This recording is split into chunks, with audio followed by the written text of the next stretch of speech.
احفظيها بقى عندك لرمضان. النهاردة هعمل أكلة من أكلاتي المفضلة، أكلة سهلة وسريعة وفي أقل من 10 دقايق تكون جاهزة على السفرة. جيبي بقى كيلو وربع من البطاطس وقشريها وقطعيها مكعبات، انزلي في الزيت واقليها، وأول لما يبقى لونها ذهبي شيليها من الطاسة. في طاسة بقى على النار انزلي بربع كوباية من الزيت، وقطعي بصلة كبيرة جوليان، يعني تقطعيها 4/4 وتقطعيها شرايح رفيعة.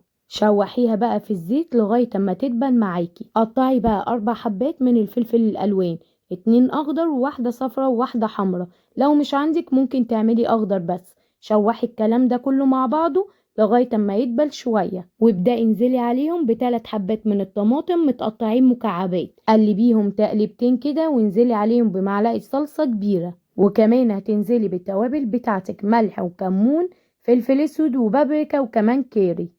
قلبي الخلطة دي بقى لمدة ثواني، يعني 10 ثواني بالظبط، وبعد كده حطيها في الطاجن، ودي هتبقى الطبقة الأولى بتاعتنا. أنا عايزة أقولك احفظي الأكلة دي، لأن في رمضان بالذات بيجي وقت ضيق عليكي مش عارفة تعملي ايه، فدي هتبقى أسرع حاجة بالنسبة لك. بجد لما هتجربيها هتدمني الوصفة تماما.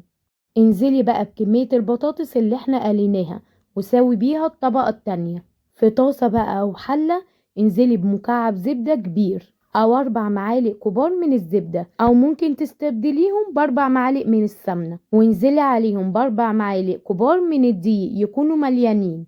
هنقلب فيهم بقى لمدة 5 دقايق. هنا بقى هنبدل المعلقة السيليكون بالمضرب اليدوي.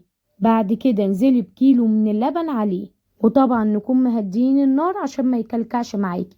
انزلي بقى تدريجيا كده باللبن بتاعك، وطبعا المضرب في الناحية التانية عشان تفضلي تقلبي بيه. وبعد بقى ما الحاجة دابت معانا بالمضرب الاول هننزل بالمعلقة السيليكون ونبدأ نقلب لغاية ما يتقل معانا. واخر حاجة انا بضيفها هي الملح والفلفل الاسود وورقة ماجي، وطبعا بعد ما بكون طفيت عليه النار. انا عايزه البشاميل يا جماعه يكون لا خفيف ولا تقيل. هاتي البشاميل بقى اللي احنا عملناه وانزلي على البطاطس وخلطه الفلفل اللي احنا عملناها. وطبعا البشاميل مش كتير يا جماعه، انا عايزاه ينزل من فوق لتحت، يتشربوا البطاطس كلها بالخلطه. اخر بقى حاجه هنضيفها هي الجبنه الموتزاريلا، واللي هيقولي ان هو غالي هقوله من اي سرجه او اي بتاع البان ممكن تجيب ب20 جنيه بس. هندخل الفرن بتاعنا بقى لغاية اما يحمر الوش بتاعنا. هو يعتبر ان الطاجن كله بتاعنا مستوي، مش هياخد غير وش بس ذهبي. شايفين السهولة؟ والاحلى من كده ان الطعم رهيب. اعملي جنبه بقى شوية رز بشعرية او كلي بالعيش، او كمان ممكن تاكليه بالشوكة كده. بجد الوصفة دي هتوفر لك وقت ومجهود. استنوني في وصفة جديدة. سلام.